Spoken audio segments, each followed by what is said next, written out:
Friends, welcome to my channel mathematics studies. हमने programming in CBA fourth sem की book को start किया था एंड हम चैप्टर 3 पे आ गए थे, डाटा टाइप्स पे। एंड हमने 3.6 टॉपिक तक हमने लास्ट लेक्चर में कर लिया था एंड आज हम करेंगे क्वालिफायर से। तो क्वालिफायर्स हमारे होते क्या हैं? क्वालिफायर्स कुछ नहीं, बस क्या करते हैं वो क्या ही होते हैं, हमारी जो रेंज होती है ना नंबर्स की, उसको एक्सटेंड करते हैं। वो नंबर्स हमारा इंटीजर भी हो सकता है, करेक्टर भी, फ्लोटिंग पॉइंट भी, वॉइड भी, हमारा कुछ भी हो सकते हैं। क्वालिफायर क्या करेंगे, उसकी जो रेंज होगी ना उसको एक्सटेंड कर देंगे। तो qualifiers are nothing but only use to extend the range of numbers. The various qualifier associated with int type, जैसे इंटीजर टाइप के साथ जो क्वालिफायर्स यूज़ होते हैं वो क्या होते हैं? Unsigned, signed, short, long. अब हम ये टर्म्स देख लेते हैं कि ये क्या होंगे। अनसाइंड, साइंड, साइंड देखो पहले क्या होगा। अगर हमें रेंज पॉजिटिव टर्म्स में भी इंक्रीज़ करनी है एंड नेगेटिव साइड में भी इंक्रीज़ करनी है तो हम किसका यूज़ करेंगे? साइंड का। अगर हमें सिर्फ और सिर्फ पॉजिटिव रेंज को, पॉजिटिव साइड की रेंज को एक्सटेंड करना है, इंक्रीज़ करना है तो हम किसका यूज़ करेंगे? अनसाइंड का। उसके बाद बात आई शॉर्ट और लॉन्ग की। अगर हमें अपनी मेमोरी को सेव करके रखना है, अगर हमें चाहिए कि हमारी कम मेमोरी यूज़ हो तो हम किसका यूज़ करेंगे? शॉर्ट का। अगर हमारे पास मेमोरी है अच्छी खासी, हम चाहते हैं थोड़ा ज़्यादा यूज़ हो जाए, हमें रेंज अच्छी खासी थोड़ी ज़्यादा मिल जाए तो हम किसका यूज़ कर लेंगे? लॉन्ग का। तो ये 4 टर्म्स थी हमारे क्वालिफायर में main, unsigned, signed, short, long. आगे थोड़ा इन्हीं के बारे में हमें अच्छे से बताएंगे ये, और इनकी रेंज वगैरह गिवन होगी एंड देन फिर हम क्या करेंगे कि इनका सिंटैक्स कैसा होगा लिखने का, बस हमें यही करना है इस टॉपिक के अंदर। देखो क्या है, the usual memory storage associated with the int number is 16 bits और 2 बाइट्स। जो यूजुअली मेमोरी स्टोरेज होती है ना, जो इंट नंबर की होती है, वो कितनी होती है? 16 बिट्स और 2 बाइट्स। अगर हमें पॉजिटिव नंबर्स अप टू इतना इंक्रीज़ करना है और नेगेटिव रेंज में अप टू इतना इंक्रीज़ करना है। देखो हमने पॉजिटिव नंबर्स की रेंज में जब 16 बिट्स को इंक्रीज़ किया तो हम इतना इंक्रीज़ करेंगे एंड नेगेटिव रेंज में इतना इंक्रीज़ करेंगे। मतलब ये इसमें हम किस चीज़ का यूज़ करेंगे? साइंड वाले का, क्योंकि साइंड वाला ही ऐसा होता है, साइंड वाला क्वालिफायर ऐसा होता है जो पॉजिटिव में भी और नेगेटिव में भी रेंज को इंक्रीज़ कर देता है। This is the range expressed in signed int और सिंपली इंट नंबर। तो साइंड इंट का यूज़ करेंगे अगर हमें नेगेटिव और पॉजिटिव दोनों साइड की रेंज को इंक्रीज़ करना है। Whenever we use the variable which can take positive value only we can extend the range of integer by using the qualifier unsigned. अगर हमें सिर्फ और सिर्फ पॉजिटिव वैल्यू की रेंज को एक्सटेंड करना है तो हम किस क्वालिफायर का यूज़ करेंगे? अनसाइंड का। The unsigned int can only assume positive value and have a range from 0 to this. Therefore, for number involving both positive and negative numbers, we use signed int, and for number involving only positive number and range is double using unsigned int.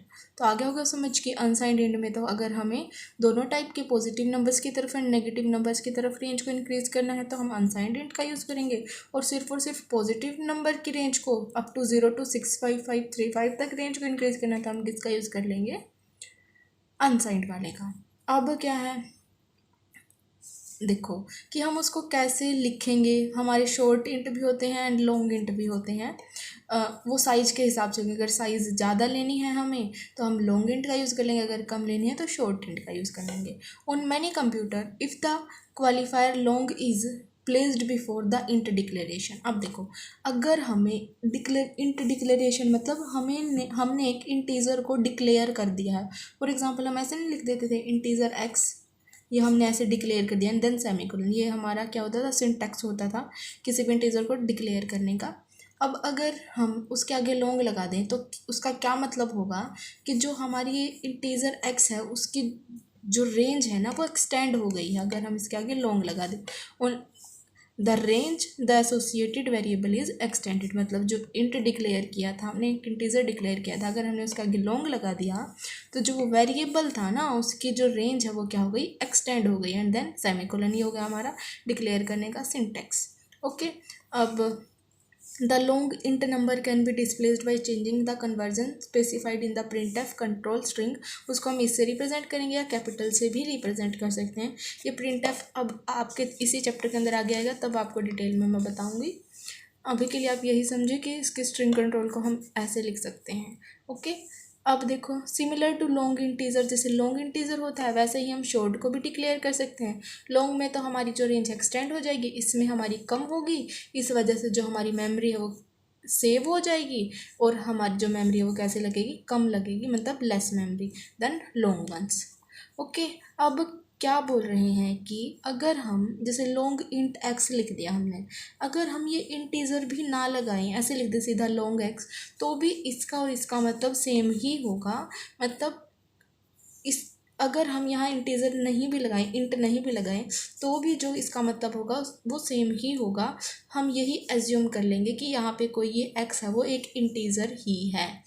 Okay, फिर हम ऐसे मतलब हम ऐसे लिख सकते हैं इसको, लॉन्ग एक्स सेमीकोलन, फिर हम ऐसे कोई अनसाइंड वाई भी ले सकते हैं सेमीकोलन, अनसाइंड शॉर्ट। इसमें क्या है जेड, जिसमें हमें कोई 10 हमने वैल्यू भी इसको असाइन करवा दी, ये जेड की वैल्यू इसमें 10 भी है। ओके, तो ये था हमारा इंटीजर के बारे में कि अनसाइंड, साइंड, शॉर्ट, लॉन्ग, तो ये सब हो गया। फिर हमने उसका सिंटैक्स देख लिया कि किस टाइप का होगा। अब क्या है कि जैसे हम ये इंटीजर के लिए ले रहे हैं ना, ये अनसाइंड, साइंड, शॉर्ट, लॉन्ग, ऐसे ही हमारा किस किस के लिए भी हो सकता है, करेक्टर के लिए भी हो सकता है, फ्लोटिंग पॉइंट टाइप के लिए भी हो सकता है, वॉइड के लिए भी हो सकता है। ओके, तो देखो इंटीजर के लिए तो क्या था हमारा, signed, unsigned, int, unsigned, int, short, int, unsigned, short, int, long, int, unsigned, long, int. Okay, ये था हमारा। करेक्टर के लिए करेक्ट, कैर, साइंड कैर, अनसाइंड कैर। ओके, फ्लोटिंग पॉइंट के लिए भी float, double, long, double point, ऐसे टाइप का होगा हमारा। तो अभी हम क्या बोल रहे हैं कि जो क्वालिफायर्स हैं साइंड और अनसाइंड में आल्सो भी अप्लाइड टू करेक्टर, मतलब इंट पे तो होंगे ही जैसे हमने पिछले पेज पे देखा, बल्कि वो करेक्टर पे भी होंगे। The memory associated with character is, जैसे उसकी इंटीजर की कितनी थी हमारी, 16 बिट एंड 2 बाइट्स थी। सिमिलर हमारी जो करेक्टर की होगी वो कितनी होगी, 8 बिट एंड 1 बाइट। तो उसकी रेंज को भी अगर हम किसका यूज़ करें, साइन करेक्टर का यूज़ करें, तो पॉजिटिव टर्म की रेंज इंक्रीज़ कर सकते हैं, एंड नेगेटिव की भी इंक्रीज़ कर सकते हैं। और अगर अनसाइंड का करें तो सिर्फ और सिर्फ पॉजिटिव टर्म्स को ही की रेंज को ही इंक्रीज़ कर सकते हैं। सिमिलर अगर हम प्लॉट पॉइंट का टाइप का यूज़ कर सकते हैं, वॉइड का यूज़ कर सकते हैं। उसके बाद क्या है, ये कुछ टेबल दे रखी है कि अगर मेरा साइज 8 बिट का होगा, करेक्टर और साइन करेक्टर होगा, तो रेंज मेरी इतनी इंक्रीज़ हो सकती है। अनसाइंड होगा, 8 बिट का होगा तो इतनी हो सकती है। मतलब ये टेबल आप देख लेना एक बार इसको अच्छे से। अब हमारे नेक्स्ट क्या है, वेरिएबल डिक्लेरेशन। वैसे तो हमने काफ़ी बार पढ़ लिया है, बस अब इन्होंने एक छोटा सा टॉपिक और बना दिया है। वेरिएबल डिक्लेरेशन मतलब किसी वेरिएबल को हम डिक्लेयर करेंगे इसके अंदर, उसी को हम क्या बोलते हैं, वेरिएबल डिक्लेरेशन। अगर हमें कोई भी मान लो प्रोग्राम लिखना है, कुछ भी करना है, तो हम सबसे पहले जिस वेरिएबल का उसके अंदर यूज़ करेंगे तो उसको स्टार्टिंग में डिक्लेयर तो करेंगे ही ना, कि मतलब ये तो हमें पता चल जाएगा कि जो ये वेरिएबल है वो है क्या चीज़। मतलब उसको हम डिक्लेयर कर देते हैं पहले ही कि हमारे पास ऐसा होगा, जैसे फॉर एग्जांपल हमारे पास एक इंटीजर होगा एक्स वाई, तो हम उसको पहले ही डिक्लेयर कर देते हैं कि ये वाली हमारी एक एक्स वैल्यू है, एक हमारी वाई वैल्यू है। तो उसे ही हम क्या बोल देते हैं कि वेरिएबल को डिक्लेयर करना, मतलब variable declaration. All the variable is used in a program must be declare before their use in the program. हाँ, वही कि यूज़ करने से पहले हम उसको डिक्लेयर कर देते हैं। The syntax for variable declaration क्या होता है, जैसे इंट एक्स वाई, उसके बाद इंट तो हमारी किस टाइप की होती थी, मतलब 1 2 3 -1 -2 -3, मतलब इंटीजर होते थे। और फ्लोट को भी हम कर सकते हैं वेरिएबल डिक्लेरेशन में। फ्लोट क्या होती थी, जिसमें हमारी पॉइंट्स वाली वैल्यू होती थी, मतलब रियल नंबर की वैल्यू होती थी। मतलब ये हमने वेरिएबल डिक्लेरेशन करना सीख लिया, ये इसका सिंटैक्स होता था, बिल्कुल ईजी है। तो उसके बाद क्या है, असाइंड स्टेटमेंट। मतलब असाइन स्टेटमेंट मतलब वैल्यू को असाइन कर देना, उस पर्टिकुलर नंबर की जो वैल्यू है उसको असाइन कर देना, उस टाइप के स्टेटमेंट को हम क्या बोलते हैं, assign statement. The assign statement is one of the basic building blocks of C. It is use to assign the value to a variable और एन आइडेंटिफायर। इसका हम यूज़ कहाँ पे करते हैं, किसी भी वेरिएबल और आइडेंटिफायर की वैल्यू को असाइन करने के लिए। असाइन करना मतलब किसी भी, फॉर एग्जांपल हमारे पास एक्स है, उसकी वैल्यू हमने 10 लिख दी, तो मतलब हमने एक्स की वैल्यू 10 असाइन कर दी। The general format of assignment statement is, क्या होगा उसका जनरल फॉर्मेट, वेरिएबल, यहाँ पे कोई भी वेरिएबल होगा, जैसे कि मेरा एक्स है, उसकी वैल्यू जैसे कि मैंने 10 ली, एंड देन सेमी कोलन। तो ये मेरा क्या हो गया, असाइनमेंट स्टेटमेंट का जनरल फॉर्मेट हो गया, variable is equal to value then semicolon. For example the statement कोई भी नंबर है इज इक्वल टू 7, ये हो गया। Assign the value 7 to the variable number, हमने यहाँ पे क्या किया, असाइन कर दी 7 वैल्यू वेरिएबल नंबर को। It means that integer value 7 is stored in the memory of the computer for the symbolic name number. अब क्या है, देखो, the variable appears to the left of the equal sign which is called the assignment operator. मतलब जो ये equal का निशान होगा इसको हम क्या बोलेंगे, assignment operator. Assignment is a dynamic instruction that is it has the effect of changing the value of the variable. In other words it means take the value on the right hand side of the equal sign and store it the variable specified and on the left side of the equal sign। कुछ नहीं है कि हमें जो right hand side वाली होगी value और number, मतलब हमने ये वैल्यू इसको डिक्लेयर कर दी है ना, मतलब ये हमने बीच में ऑपरेटर लगा दिया और इसकी वैल्यू इसके इक्वल आ गई। अब क्या है हमारा, मतलब क्या हो गया हमारा असाइनमेंट स्टेटमेंट वो होगी जिसमें हम किसी वेरिएबल की वैल्यू को असाइन कर देंगे। आपका कंपलसरी क्वेश्चन में आ सकता है, सिर्फ कंपलसरी में ही, तो आप ये कर लेना एंड एक एग्जांपल कर लेना कि हमने कोई भी वैल्यू को असाइन कर दिया हो तो वो हमारी असाइनमेंट स्टेटमेंट हो जाएगी। जो हमारी असाइनमेंट स्टेटमेंट है वो वैलिड जरूर होनी चाहिए। फॉर एग्जांपल ये है a+b is equal to c, तो ये परफेक्टली वैलिड हो सकती है अलजेब्रा के लिए, लेकिन सी लैंग्वेज के लिए नहीं। हमारी ये ऐसे होगी, अगर सी लैंग्वेज के लिए होगी a+b एंड देन ये, मतलब हम इनकी वैल्यू को देंगे, डिक्लेयर करेंगे एंड देन हमारा c आएगा। ओके, तो ये हमारी जो इक्वेशन है वो हमारी अलजेब्रा के लिए तो ज़रूर परफेक्टली वैलिड हो सकती है, लेकिन हमारी सी लैंग्वेज के लिए नहीं। अब हमारा क्या है, द टाइप डिफ डिक्लेरेशन। हमारी टाइप डिफ डिक्लेरेशन होती क्या है, ये क्या करता है कि जो हमारा डाटा ऑलरेडी एग्जिस्ट कर रहा है ना, उसी को नया नाम दे देता है, उसे हम क्या बोलते हैं, टाइप डिफ डिक्लेरेशन। जो हमारा डाटा ऑलरेडी एग्जिस्ट कर रहा है उसको जो नया नाम दे देता है उसे हम क्या कहते हैं, typedef declaration. C supports a feature to define a identifier, मतलब वो आइडेंटिफायर भी हो सकता है जो एग्जिस्टिंग डाटा है। तो देखो जो सी है उसके पास एक फीचर है to define identifier that would represent an existing data type. For example, if it is desirable to have integer as a synonym for int we write the statement. देखो क्या है, जैसे हमारे पास इंट है ना, उसको हम न्यू नाम क्या दे सकते हैं कि typedef int integer and then semicolon. The user defined data type identifier can later be use to declare variable. जो user defined data type identifier उसका हम किस में यूज़ कर सकते हैं, डिक्लेयर करने में, variable. It takes general form, तो उसकी जनरल फॉर्म क्या बन जाएगी, टाइप डिफ टाइप आइडेंटिफायर। या इसका क्या हो गया, एक जनरल सिंटैक्स हो गया जिसके हिसाब से हम इसको लिख सकते हैं। सिंटैक्स तो हमें मतलब ध्यान ही रखना होता है कि हम इसको ऐसे लिखेंगे।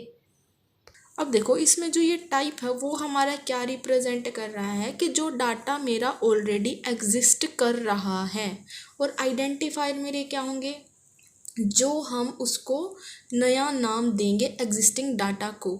और टाइप डिफ तो हम लगाएंगे क्योंकि हमने डिक्लेरेशन किसकी करी है, टाइप डिफ की। तो हमारा क्या होगा, टाइप जो हमारा ऑलरेडी डाटा एग्जिस्ट कर रहा है, जैसे कि इंट हो गया, करेक्टर हो गया, इस टाइप का डाटा जो हमारा ऑलरेडी एग्जिस्ट कर रहा है। आइडेंटिफायर मतलब जो हम नया नाम देंगे वो होगा। तो हमारा टाइप डिफ जो हमारा सिंटैक्स होगा वो किस टाइप का होगा, टाइप डिफ टाइप जो हमारा ऑलरेडी है, आइडेंटिफायर जो हम न्यू नेम देंगे वो। ओके, देखो इन्होंने आगे लिख भी दिया, where type refer to an existing data like integer, character, identifier refers to the new name given to the existing data type. The existing data type may belong to any class of data type including the user define ones. Typedef just create a new name. देखो typedef सिर्फ क्या करता है, just new name देता है जो existing data हमारा already है। It does not create a new type, वो एक नई टाइप नहीं बनाता, बल्कि वो जो एग्जिस्ट कर रहा है डाटा ऑलरेडी उसी को एक नया नाम देता है। Some more examples of typedef are, देखो जैसे टाइप डिफ इंट दे दिया, हमारा मंथ्स हैं, एंड एक फ्लोट दे दिया जो प्रिंसिपल है। In this statement month stand for int type. देखो अभी मैंने बताया था आपको कि जो ये वाली टर्म होगी वो मेरी टाइप होगी एंड जो ये मंथ्स होगा वो मेरा क्या होगा, आइडेंटिफायर होगा। तो जो देखो इन दिस जो ये मंथ्स होंगे वो मेरा क्या होगा, एक इंटीजर होगा, मतलब मंथ्स की वैल्यू होगी वो इंटीजर टाइप की होगी। एंड जो मेरा प्रिंसिपल होगा वो फ्लोट टाइप का होगा, मतलब वो पॉइंट्स की फॉर्म में भी हो सकता है, और इंटीजर मेरा किस टाइप का होगा, नंबर्स की फॉर्म में होगा, जैसे 1 2 3 4, ठीक है। In this statement month stand for integer type and principal stand for float type. इन्होंने बोल दिया ये हमारी क्या होती थी, टाइप होती थी, तो मंथ तो हमारे इंटीजर टाइप के हो गए और प्रिंसिपल हमारा फ्लोट टाइप का होगा। They can be later use to declare variable as follow. अब देखो इंटीजर के मंथ्स हैं तो हम इसको मंथ्स हमारे कैसे हो सकते हैं, month 1 month 2 and then semicolon, मतलब हमने उस फॉर्म में इसको लिख दिया है। अब मतलब मंथ 1 उसको नया नाम दिया है हमने, मंथ 1 मंथ 2 मंथ 3 मंथ 4 ऐसे हम दे सकते हैं। Then semicolon, similar principal 11 principal 12 1 2 कुछ भी लिखो आप इधर, ये ऐसा नहीं है कि 11 से ही क्यों लिख दिया, ओके। And then semicolon. जो वेरिएबल मंथ 1 है और मंथ 2 है are the int variables, and जो प्रिंसिपल 11 एंड प्रिंसिपल 12 है वो क्या है, मेरे float variable. The main advantage of type is def is that we can create meaningful data type name for increasing the readability of the program. Variable defined using type diff obey the same rules as ordinary variables। जैसे हमारे normal variables जो rules को follow करते हैं वही हमारा typedef भी करेगा। So if any one is defined in a function it is recognise only within that function known as the scope of the variable. सीधी सी बात क्या थी हमारी टाइप डिफ के अंदर, कि जो हमारा डाटा ऑलरेडी एग्जिस्ट कर रहा है उसी को दूसरा नाम दे दिया। जैसे फॉर एग्जाम्पल हमारा ये डाटा ऑलरेडी एग्जिस्ट कर रहा था इंट मंथ्स, है ना, अब हमने इसको न्यू नाम दे दिया, जैसे मंथ्स है मंथ 1 मंथ 2 मंथ 3 ऐसे, तो ये हमारा क्या हो गया, टाइप डिफ।